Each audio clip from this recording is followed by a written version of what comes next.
without further ado, do we have any questions or comments? Kick us off. Back here. Okay. Hi, thank you, first of all. Okay.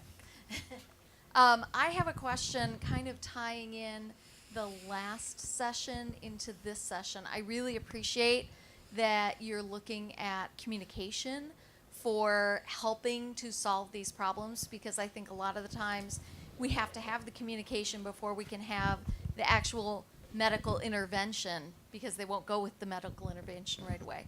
So when I'm thinking about the last session, we talked about how we have to have different messages for different communities. And I think about the mental health struggle that my students have. I'm a communication professor, and we estimate about 30% of our students suffer from anxiety or depression. And talking about things like gender, talking about things like class, and how those intersect with mental health, because it's one thing for a male, right, to be talking about mental health when we have this macho kind of idea. And then also talking about survivors. So I have a friend who has been through 2 terrorist attacks, but as an observer, right, as someone who was there, didn't get hurt or anything, and her notion to herself is, her story to herself is, well, I have no right to feel this way because I wasn't hurt, I wasn't directly affected, right? So there are a lot of people who have almost that survivor's guilt tying into mental health. So I'd really like to hear your responses to that.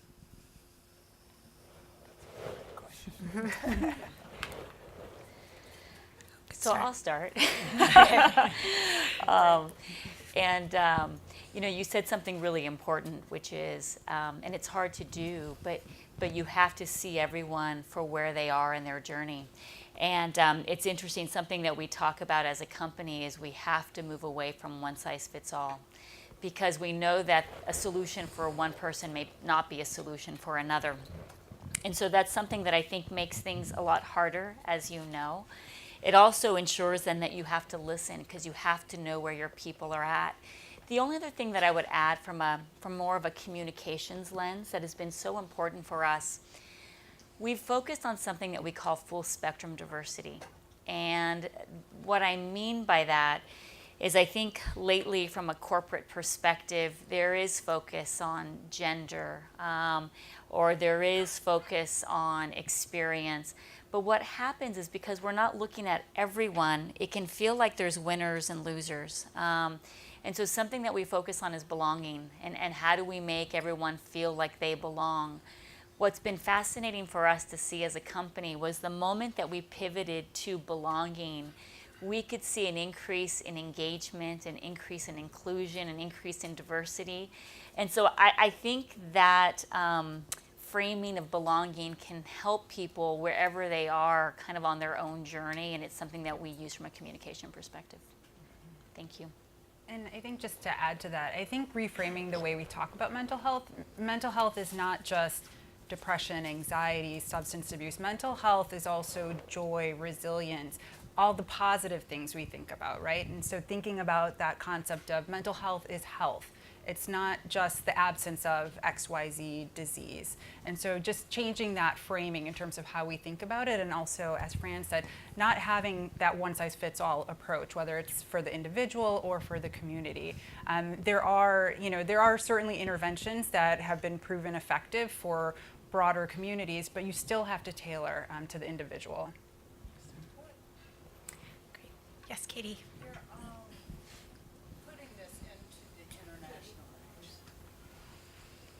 Taking that internationally, and all the places that don't have the same view of mental health, or don't even believe that mental illness exists. Mm-hmm. In Haiti, I had patients who were tied to trees because they were schizophrenic, and blinded because they saw things, and their ears had things in them because they heard things. And taking, in our society, it's one thing. There, it's somewhere else. How does Americares deal with that in the places where we work? Yeah, that's a great question, and certainly a challenge, because mental health means a lot of different things to different communities and in different parts of the world. And so I think the power of partnership, we talked about the power of partnership in the context of the donor and kind of partner relationship. I think that power of partnership really comes to play when you think about mental health intervention. So engaging the community, and having people with lived experience be part of the solution, right? So, not just designing programs for communities or for people, but having them be part of the process. And I think that's going to really vary depending on how mental health is viewed in different communities, because there are still a lot of communities that view mental health conditions as an illness, and the shame and the stigma. And so I think we have to really adapt our approach depending on the specific community and the people that we're working with. I'm wondering if, Glenn, would you feel comfortable commenting on that as well, given that you've translated 7 Cups into 180 different languages, and what that process was like? Yeah, sorry, I should clarify. So we have people that provide support in 140 languages, but thank you the for the site will be clarification. translated into about 12 different languages. Okay, deeply sorry, soon. thank you. Sorry. Yeah, I think it's really key. I think part of it is like the tag on the site is "wanna chat." So I think sometimes you just want to make it easy for somebody to take that initial step, and then I think using anonymity is really kind of powerful and helpful too, for people to begin to explore and ask questions and sort through things. I mean, the street theater play idea, I think there's a lot of ways we can do education around this that doesn't have to be threatening, that doesn't have to be stigma provoking, where the messaging can get across in a non-threatening way. And I think I love to see that play, because I think we're beginning to optimize the messaging to provide the education, but we've got a lot of work to do there. Atia? So I really, just a quick comment and then a question. First, I just wanted to say thank you for all of your different perspectives on mental health. As someone who was involved in psychological trauma response coordination after the marathon bombings and several other incidents that we had in Boston, you see the stigma associated with mental illness, even in that context, right? And so one of the things I think is really important is this idea of normalizing, right? So this idea that you all put out there of mental health as not just about the absence of an illness, but like, what does it look like from a strengths-based perspective? Like, how do we foster it in people? And so that said, one other thing, which is this idea that we live in a society, even here in America, where there's a lot of stigma around mental illness, right? So every society has stigma around mental illness. No one is exempt from it, because we don't talk about it, which is what Cisco is doing is so powerful. And so with that in mind, how do you think, or where do you see the next evolution of the work that you all are doing? Like, where kind of long term do you see the evolution of how we actually help people have the resilience to support their mental health? Yeah, something that's really fascinating for us was that the first step was to make it okay to share. And even in the sharing, there's such a continuum of experiences, right? And I think there's education in that. One of the things that's next for us is how do we train 12,000 managers to do more and to be better listeners and to know what questions to ask. There were little things as we started. I remember the team told me as we were preparing for the company meeting that was dedicated to mental health, tell leaders not to ask someone, how are you, but how are you today? And the realization that that opens a conversation in channels. And so I think part of what's next is it possible for us to have 12,000 managers that are so much more aware and know how to handle this issue. I think a subset of our leaders are like, bring it on. Like, we'd love to do this. And I think for a subset, both from a culture and geographic perspective and beyond, where they're still thinking, why are we talking about this at work? And so I think that's what we look at in a part of what's next. Yeah, I can add, in Canada, what we introduced was amazing, those seminars that we're doing on a quarterly basis, and the discussions after the seminars of people sharing their stories. That is helping a lot of other people come forward. We did an event where we do a lot of volunteerings, our team and team events, and instead of going to a homeless shelter, we did it at the mental health institution, where we brought 45 people, and they're all young people, and we actually volunteered at the hospital. In seeing that and bringing it back to the organization, people are starting to ask, okay, are we doing another event? Can we do this? Can we go? And they're telling us about other organizations that are doing something similar, that we could actually take it globally in Canada, which is amazing. So the more we talk about it, the more we introduce some of the things that we're doing, the more people are asking us to do more, which is very, very encouraging. If I could add just one other thing. Yes. I think just, Atia, you hit it home. This is such an issue both for developing and developed countries. I think one statement that really resonates with me is the former director of the mental health unit for the WHO has said that when it comes to mental health, every country is a developing country. So no country has kind of arrived when it comes to mental health. And so for Americares, when we think about the evolution of our work, it really focuses both here in the US as well as internationally, and to continue to build that capacity around task sharing. I think Glenn mentioned it, and not having that access to mental health services sit with specialists, and to really open up that access with non-specialists, lay people, community members, so that more and more people are able to access, whether it's listening or other kinds of support services as well. Just to quickly jump in, I think that's a really great point. Clay Shirky's a smart guy, and he has this idea called the cognitive surplus. So like when we're not watching TV or playing video games, humans can create amazing things like Wikipedia, right? And I think there's a compassion surplus too.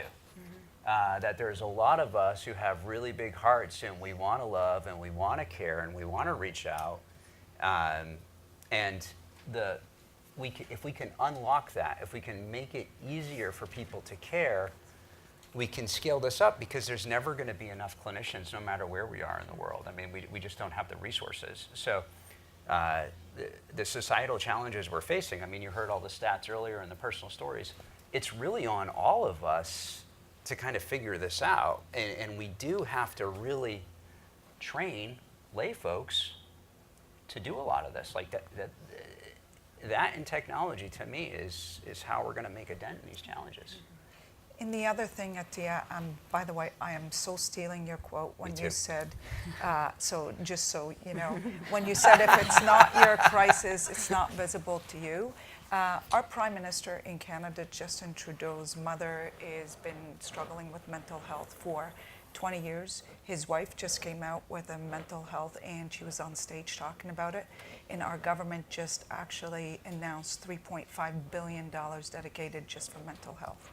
So let's hope more big leaders have, issues at home that they could just be able to talk about it and give us more money to do something with it. So. Okay, next question over here. Hi, this is a slightly selfish question, but I feel like there's a brain trust up here. So, what about kids? Because I have a toddler, and I think about how I teach her how to tell me when her knee hurts or when her head hurts or something like that. I don't have any idea what's developmentally appropriate for engaging with children, or really who's responsible. I know I'm responsible, but who else is responsible, and how we're doing that collectively. Because it definitely didn't talk about it when I was in school. And I found my way to it myself, so I'm not really sure. So based on what you experience, or what's the newest thinking in the field, how do we get kids to be little advocates of mental health wellness? Who would feel, Glenn, maybe? Sure. Can I toss this one to you? Sure. So 90% of the folks on 7 Cups are younger than 35. So I think part of it is making care accessible to people and non-threatening. And in terms of education, I think a lot can be done. There's a lot of more mindfulness being done in schools. I think there is a lot that part of the challenge is we've done actually a pretty nice job of destigmatizing things. So we've increased demand for the services, but we've not paralleled the supply. We haven't increased the supply. That's why the training regular folks, teachers, educators, everybody else, to deploy services is going to be so critical. And I think addressing and using really basic psychoeducation, especially for kids, I mean, emotions are really bodily. So, saying things like, you feel heavy, that might be sadness. And giving kids words, and you're right, you brought up somatic complaints, so bodily, like I feel tired.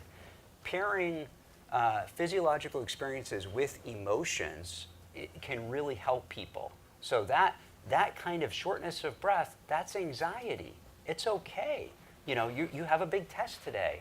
So normalizing things, you're not alone, universalizing things, but again, to a strengths-based approach, for kids to thrive, you need high warmth and you need high expectations. I love you like crazy, and I really want you to do a good job. And I'm going to support you through this. And building that resiliency, right? So we talk about grit. So, nobody likes stressing their kids out, right? But helping kids master things, helping kids deliberately grow through things, I think that's what we have to do to deliberately build resiliency.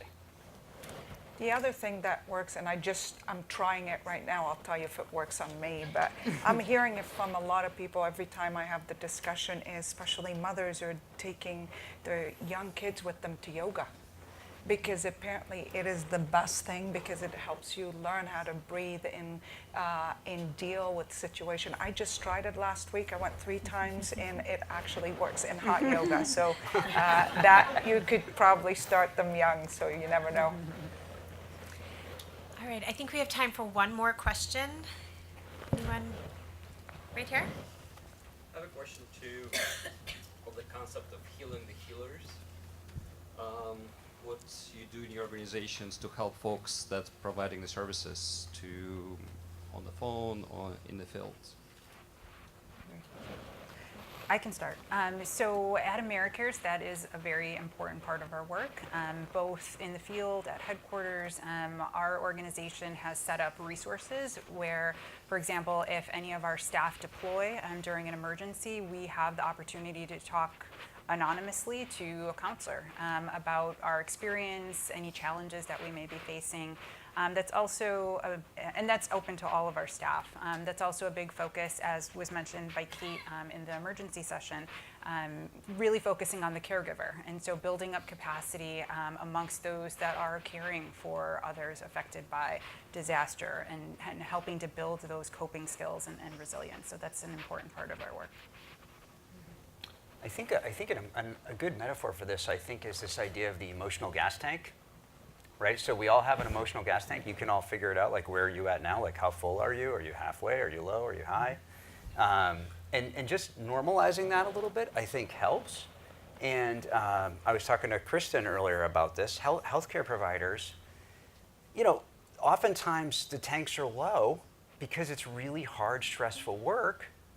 And you have to be you kind of have to be the hero. You have to keep that front up, like, hey, everything's fine. So I think part of it is normalizing it, and I think she's doing some super smart work around that. Like, hey, this is tough work. Let's be real about this. And then I think a lot of it is psychoeducation too, and like just reminding people. So like on 7 Cups, if you've been listening for a certain amount of time, we pop a little modal that says, this is a little box that says, hey, look, we care for you. You're carrying a lot right now. Why don't you think about taking a walk, or getting outside in nature, or doing a mindfulness exercise? So, ultimately where this is going to go is your phone knows everything about you, right? It knows your daily use patterns. It knows if you're sleeping. It knows if you're not sleeping. It knows if you're isolated. It knows if you're not isolated. eventually, I think what will happen is the sensors on your phone, loved ones, there'll be more of a dashboard almost, like, hey, some of your signals here suggest you might need a little bit of break, or maybe talk to a friend. So I think that's where this will evolve to. And at Cisco, we use the extended benefit plan. I use it. I mean, we fought for it, or I go to friend. All right, actually, I've been told we have another couple of minutes until lunch is ready. So there were a few hands still in the back, so I'm going to field a few more. Right here, gentleman in the center. Yes. So could any of you comment about pet therapy? I'm a person who has a dog who participates in pet therapy, and it's remarkable how adults and especially children can respond to, in our case, we have a dog. Dogs are the most common parts of pet therapy, but other animals as well. So that's awesome. I want to ask Fran on stage in front of all of you if she's going to allow us to bring our pets to work. So In Canada, I'd love to do that. You know what? It's funny. We do in the U.S. And so our employees can bring their pets into the office. And it's funny. It changes, the dynamic of the office in a very positive way. And there are people that just come out and engage with your dog that wouldn't come out and engage with you, which is powerful. So we will look at it for Canada. Please, thank you. Actually, the Toronto airport, it just launched a month ago a section for pets where especially travelers and executives that are on the go all the time. So if you have an hour, you could actually go to a section now where you could spend time with a dog or a cat or anybody, which is awesome. I haven't tried it yet, but it was just launched in Canada, which I think it's a genius idea. Every airport should have a pet therapy session. I think pet therapy is an incredible opportunity. I think you actually, Brenda, right behind you, is a doctor of veterinary medicine. We were just talking about this before the session, but I've interviewed people struggling with severe mental illness, so people that have chronic challenges, and if they have a cat in their life, right, it helps so much. I don't think we fully understand the power of animals yet, and how much warmth and unconditional positive regard and acceptance, and right, dogs, right, humans' best friends. Like, there's a reason.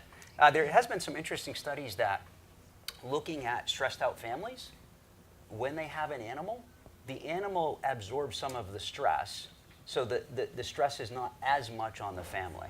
And from a strengths-based approach, I almost wonder if having an animal amplifies some of the positives too.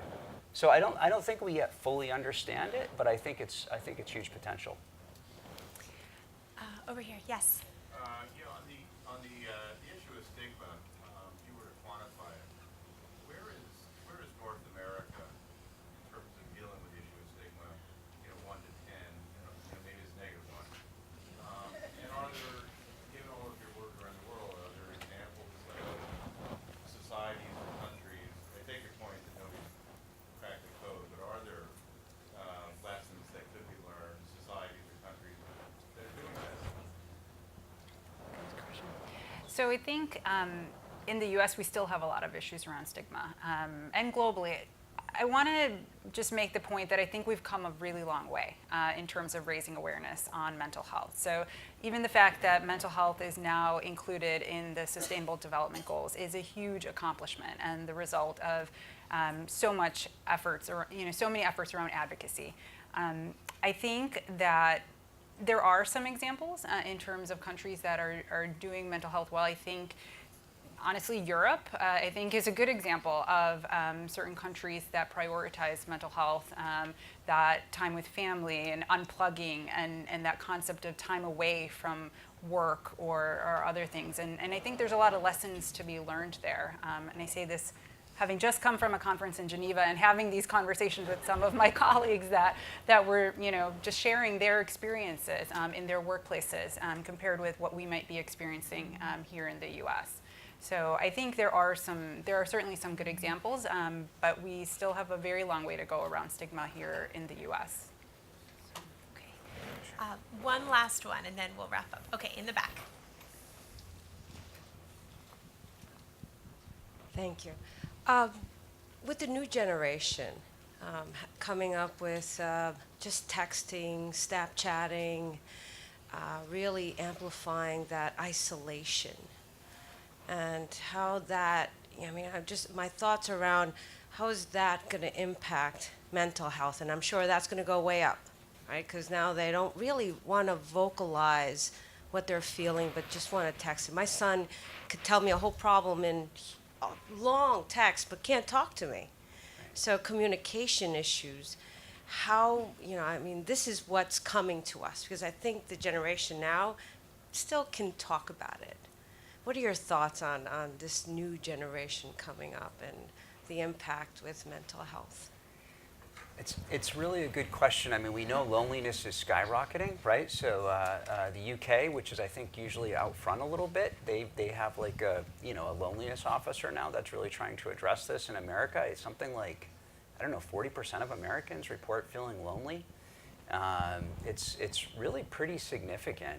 And the truth is, we don't yet know how all these technologies are impacting the younger generation's minds. We don't have all of the data yet. Some of it is, some of the data is not great. So I think we're going to have to be pretty deliberate about building relationships. I think we have to develop if we look at our societal stats that were shared earlier, we know we've got some real challenges. And so it's going to be a matter of steering into them and saying, hey, interpersonal contact, even if it's uncomfortable, right? Like any new skill, if you don't know how to dribble a basketball, you practice enough, you can learn how to dribble a basketball, right? So you might be more comfortable, texting, but hey, I'm going to sit with you and I'm going to talk with you, and you're just going to have to hang out with me for 5 minutes while I talk to you, and then it's going to be a little less threatening. But we're going to have to return to really deeply caring for one another. Human-to-human connection, compassion, that's our way through. I don't know how we figure this out without caring for one another. I would add 2 quick things. It's really interesting because right now, companies are feeling like they actually have to invest a little bit more for the students coming out of college to prepare them from a communication perspective coming into companies. I think this is part of it. And it's not just written communications, which is I think what we did before, but now it's the verbal and the connection. And on the flip side, because I want to end on a somewhat positive note here, what's fascinating is that from a recruitment perspective, where we are most successful is where we hire groups of individuals into the company where they can create community. Yeah. And so there's still a desire to have communities. I think they're just defining them a bit differently. And again, I think this is a really strange situation where the workplace could be the place that you go to find your community, but there's still interest in that. I think we're just having to cultivate it a bit more than perhaps in the past. And if I could just add, I'll talk about it just from a lens of a mother. I have a 30-year-old and a 25-year-old, and they know, oh, mom doesn't text or doesn't call, and they're moved out of the house. It's only about FaceTime or face-to-face, because it starts home. And it starts at home when they're really, really young. Technology is amazing and it's very powerful, but you have to know when to use technology to your benefit for you and your kids. So my 30-year-old daughter, she knows if she has a serious conversation, don't text me because I'm not going to respond. Wait until I see you face to face, or it's going to be FaceTime. And I think if we start them early enough, and now the conversation are starting early in elementary schools, but the difference between IQ and EQ, because a lot of these kids are coming out from university, can't even have a conversation. So there is so much weighing on EQ versus IQ. In fact, a lot of large organizations now removing certifications out of their hiring criteria because they want that emotional part. So I think it's so important for us to start them young at home and have that conversation and have that emotional portion, because it's so important. And you know what? I've always done it. When it's family time, I take my phone and I put it aside. It's crazy that sometimes you disconnect, but it's so powerful. Once you try it first and you put your phone aside, they'll be forced to put their phone aside and sit with you at least. If you can start with 15 minutes first, that's better than nothing. And then it graduates up to an hour a day, a week, which is amazing. So it worked for me with my 2 kids, and hopefully it will work with you. All right, thank you to our speakers. So, as you've heard today, poor mental health is a global concern, but small steps like the ones we've heard today can have great impact.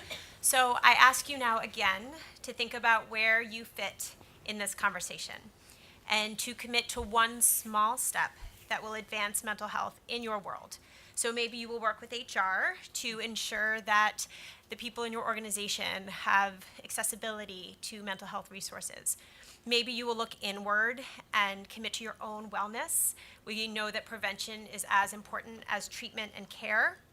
Maybe you will take a mental health first aid course like I did and be equipped with the tools to help a troubled stranger and maybe save a life. So please take a moment today and pause and send yourself an email, a text, set a reminder on your phone, and commit to just one small step that will promote better mental health. And with your partnership and your commitment to this, we will have committed to over 135 small steps. And with that, when we combine them all together, we will have begun a pathway to better mental health. So thank you.